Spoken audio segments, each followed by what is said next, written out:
Salut les amis, alors aujourd'hui on va critiquer et redesigner le logo d'une entreprise de télécommunications. Bon, vous l'avez vu sur le titre, le logo de Camtel. Il y a de cela quelques années, l'entreprise a refait son identité visuelle et son logo.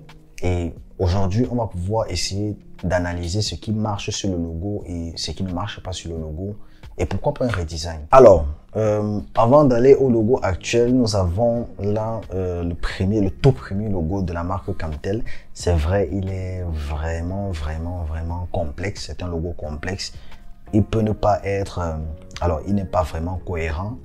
Il n'a pas cette cohérence-là. Il y a trop d'informations. Tellement d'informations et ça peut nuire à la perception de l'utilisateur, à la perception du consommateur. Et aussi, ce qui m'a captivé sur ce logo, c'est le lettrage. Alors, j'ai bien aimé la signature qu'il nous offrait. J'ai bien aimé cela. Il était assez simple, il était assez, on va dire, intemporel. Timeless en anglais. Il était assez intemporel et il montrait beaucoup plus ce côté innovateur. Mais le symbole est un peu plus complexe. Alors, si on va sur le nouveau logo, là, on vient là, on sélectionne. Alors, si on va sur le nouveau logo, on voit qu'il y a eu beaucoup d'améliorations. Mais la signature, elle a changé. Alors, elle n'est plus la même signature. Et elle est beaucoup plus gras, elle est beaucoup plus frappante. Mais il y a un autre problème. Le problème est qu'il y a un problème de cohérence là. Si vous remarquez bien, la lettre T n'est pas cohérente à la lettre L. Je ne sais pas si c'est fait exprès, mais selon moi, ils ne sont pas cohérents. Du symbole, on remarque directement. Alors le symbole est beaucoup plus simple que l'ancien symbole qu'on avait. Il est beaucoup plus simple et on remarque directement que c'est un lettermark. Alors, c'est un logo monogramme qui montre un C, une lettre C. Et si vous le remarquez bien, vous allez directement remarquer qu'il y a, comment dire,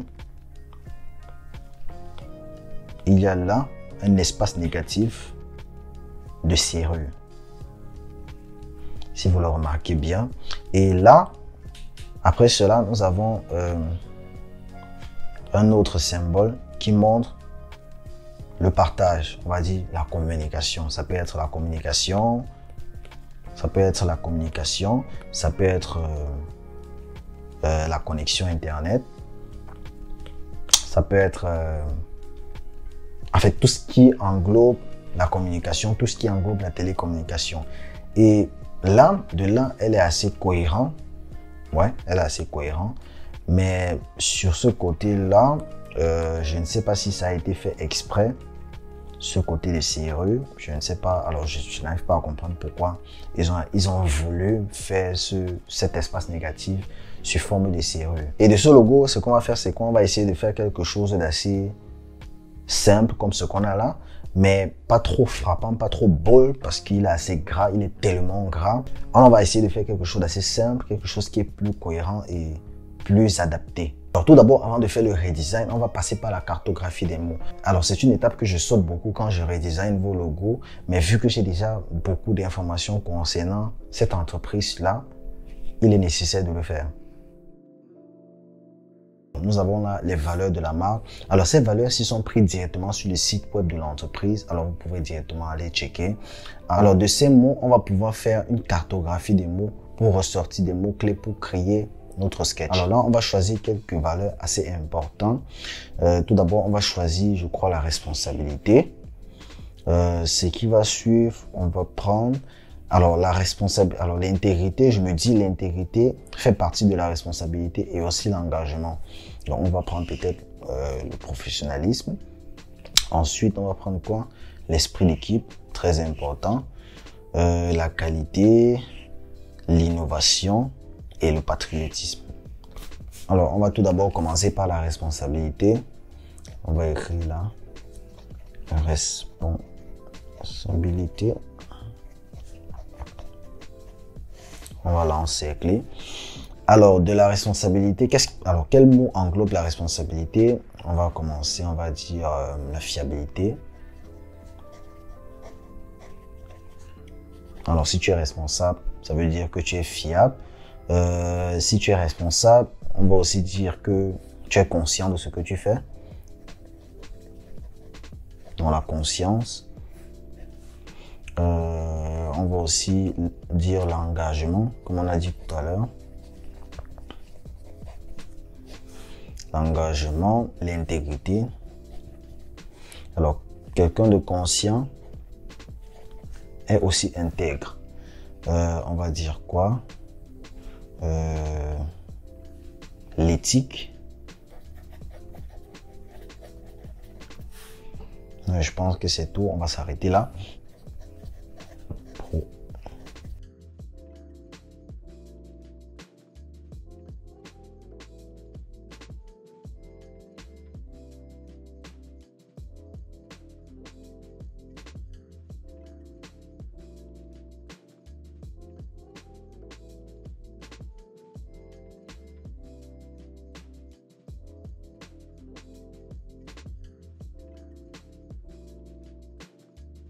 Alors là, nous avons tous les mots-clés. Alors les mots-clés que j'ai pu ressortir. Maintenant, on va choisir quelques mots-clés qui vont nous permettre de faire nos sketchs. Alors par exemple, du professionnalisme. Si on a le professionnalisme là, qu'est-ce qui est plus important dans le professionnalisme? On va dire la confidentialité. Ouais, concernant la communication, concernant une marque de télécommunication, la confidentialité aussi est importante et l'efficacité. Ouais. Et dans la responsabilité, qu'est-ce qu'on peut avoir? On peut avoir la fiabilité. Une entreprise de télécommunication doit être fiable. Qu'est-ce qu'on peut encore avoir? Je pense que c'est tout. De l'esprit d'équipe, qu'est-ce qu'on a? Dans l'esprit d'équipe, on a la solidarité, la complémentarité, la communication est important. La communication, très important, et la collaboration. Ouais. Dans la quantité, à la qualité, autant pour moi, qu'est-ce qu'on a? On a la performance. Il doit être performant. Il doit satisfaire le client. Et il doit aussi avoir des améliorations et la durabilité. Ouais.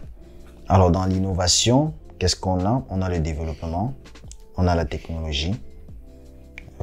Quoi encore? L'invention. Je suis pas trop fan de l'invention. Bon, on va continuer là sur le patriotisme. Le patriotisme, qu'est-ce qu'on a? On a la loyauté et la responsabilité. Alors, les services, ouais. L'unité et la fierté. Bon, je pense plus l'unité. Ouais. Alors là, ce sont des mots-clés qu'on va essayer de lister. Et de ces mots-clés-là, on va pouvoir créer nos sketchs. Alors là, nous avons listé tous nos mots-clés. Alors ces mots-clés, comme j'ai dit, ça va nous permettre de faire quelque chose, de faire nos sketchs. Et comme j'ai dit, alors pour faire des sketchs, je vais juste faire tout ce qui va passer par ma tête. Alors on va commencer. Quand on parle de la communication, on va tout d'abord commencer par un signal. Comme ça.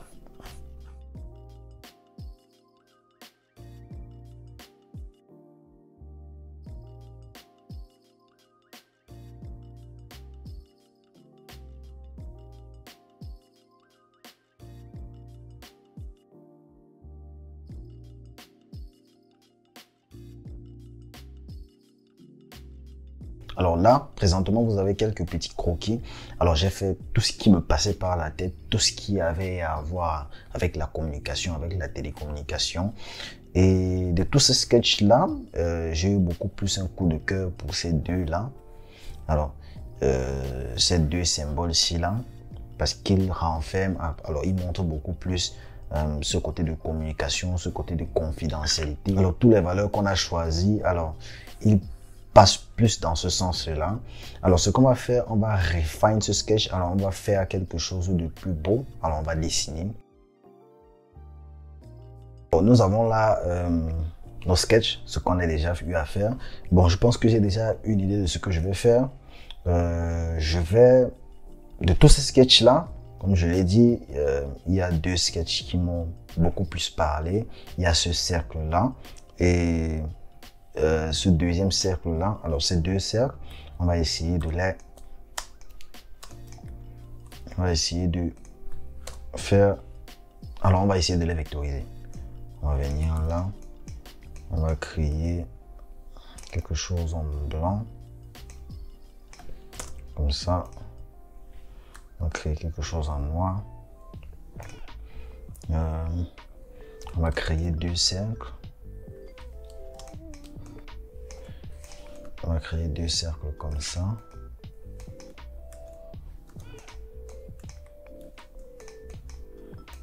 Et puis, on va augmenter l'opacité. On va faire ça comme ça.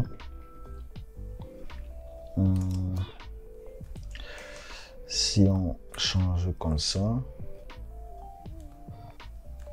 on change comme ça, on vient là, on réduit celui-ci pour montrer ce côté innovateur. Alors ce qu'on a fait là, ouais, on réduit celui-ci comme cela.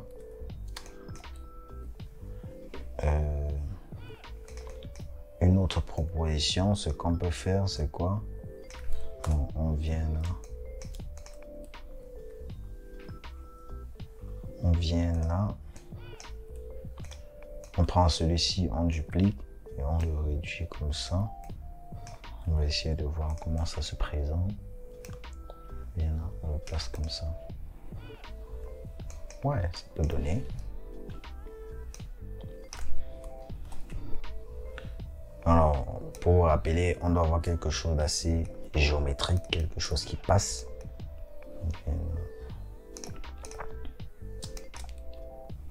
On va tout d'abord commencer avec celui-ci.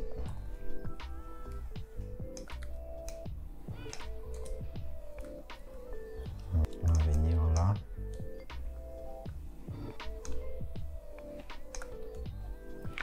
On va changer comme ça. Et on va utiliser l'outil de concepteur de forme pour enlever. Et on va aussi enlever ceci. Comme ça. On va voir ce que ça donne. Ouais, ça donne quelque chose de pas mal. On a là, notre C. On a là quelque chose qui... Ouais, c'est assez complexe. C'est assez complexe. C'est complexe. Alors, si on essaye de... On va faire quelque chose. On continue à designer quelque chose là. Si on vient là, on a quelque chose.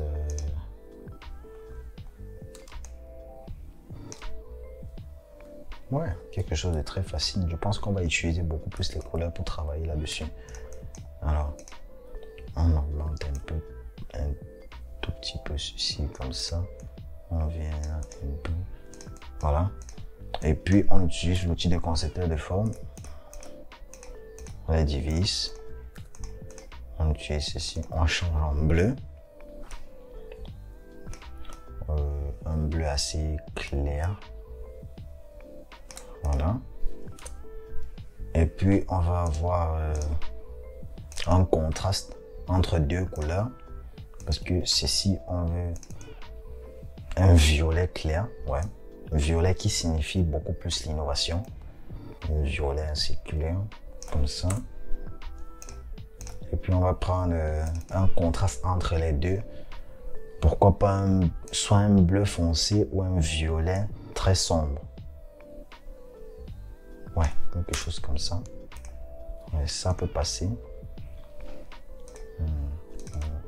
On réajuste un peu la couleur du bleu et du violet.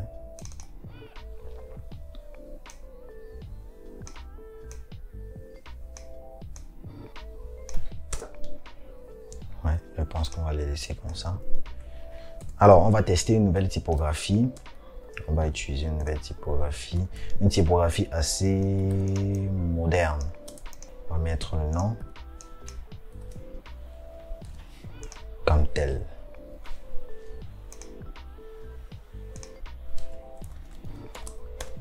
Comme cela.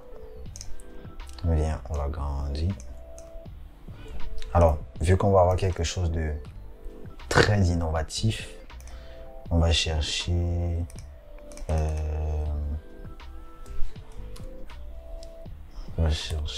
quelque chose de très innovateur. Ça, on s'en passe pas.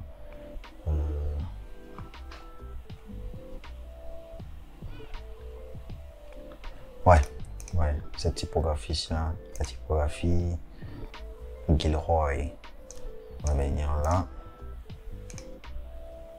Alors, il est trop extra bold. Alors, il est exactement comme la typographie de la marque, mais on veut pas quelque chose de très bold. On va rentrer comme ça. On va le changer.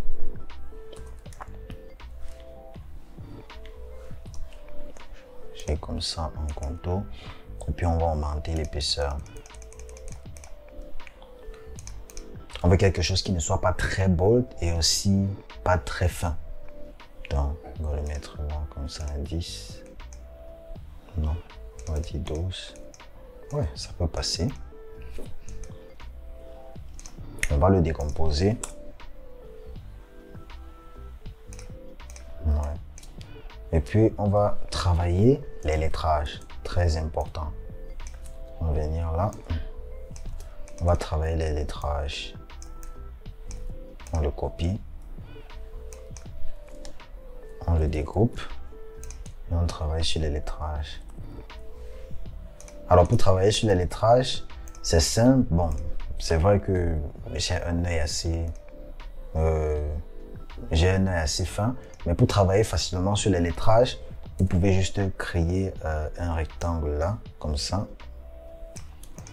n'est-ce pas? Vous changez de couleur.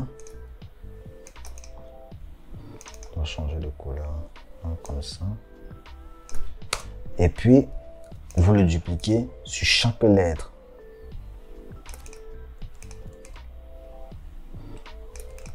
Dupliquer sur chaque lettre.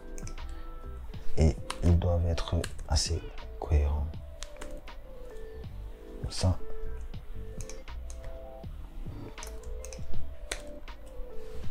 Comme ça. Et aussi, voilà. Alors, il ne faut pas oublier que des lettres qui ont des coupes peuvent dépasser légèrement, mais pas beaucoup. Alors, du coup, on va supprimer comme ça. Et on a quelque chose d'assez cohérent. Alors, je pense qu'on peut encore déplacer ceci comme ça. Ouais, si on l'inverse, est-ce qu'il est cohérent? Ouais. On le remet. On supprime ceci. Et ceci, on le groupe. Tchoc. Maintenant, on a travaillé. Alors, si vous remarquez bien, vous allez voir quelque chose qui n'est pas consistant entre la lettre T et la lettre L. Alors, pour le rendre consistant, on va créer, on va venir avec nos règles là. On va créer des règles. On va venir avec nos règles là. Ceci, on peut le déplacer. On peut le mettre là à côté comme ça. On va venir avec nos règles là, comme ça. N'est-ce pas? Et puis on va utiliser l'outil plume pour dessiner la même forme négative qu'on a. On va supprimer là. On va sélectionner ceci. On va le mettre en noir, comme ça. On va le copier et on va le mettre sur notre L. Très simple. On va le mettre là sur notre L, comme ça. On essaye de voir si il concorde, ouais. Et puis, on va supprimer. Tchoc. On a un dépassement là.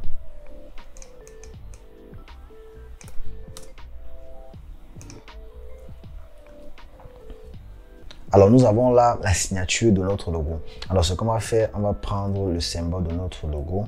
On va le copier. On va le réduire comme ça. On va le mettre là. Waouh. Il commence à venir. On va le mettre comme ça. Ouais.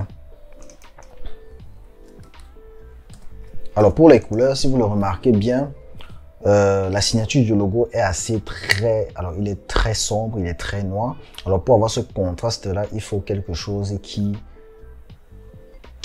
n'est pas si sombre que ça. Alors on va venir là, on va chercher la même couleur, on va cliquer sur la même couleur et on va aller sur l'espace sombre du bleu. On va choisir quelque chose qui n'est pas très sombre.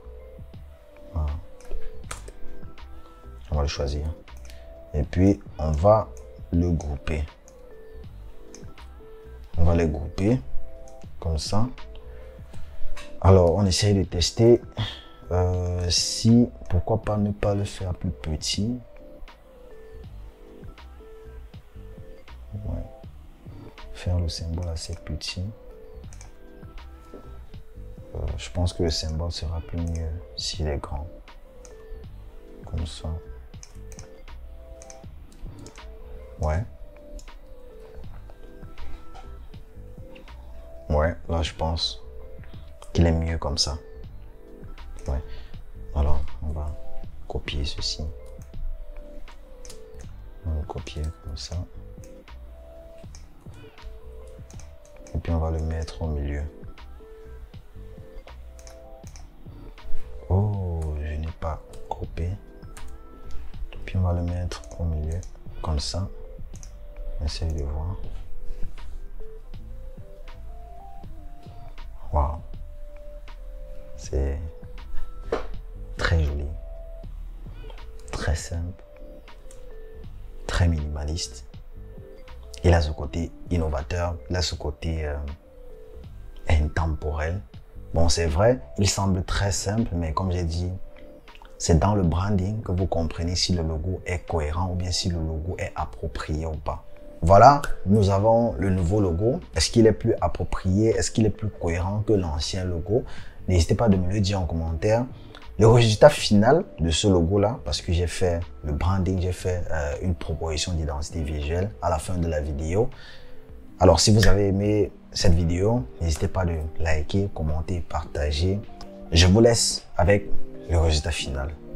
Ciao.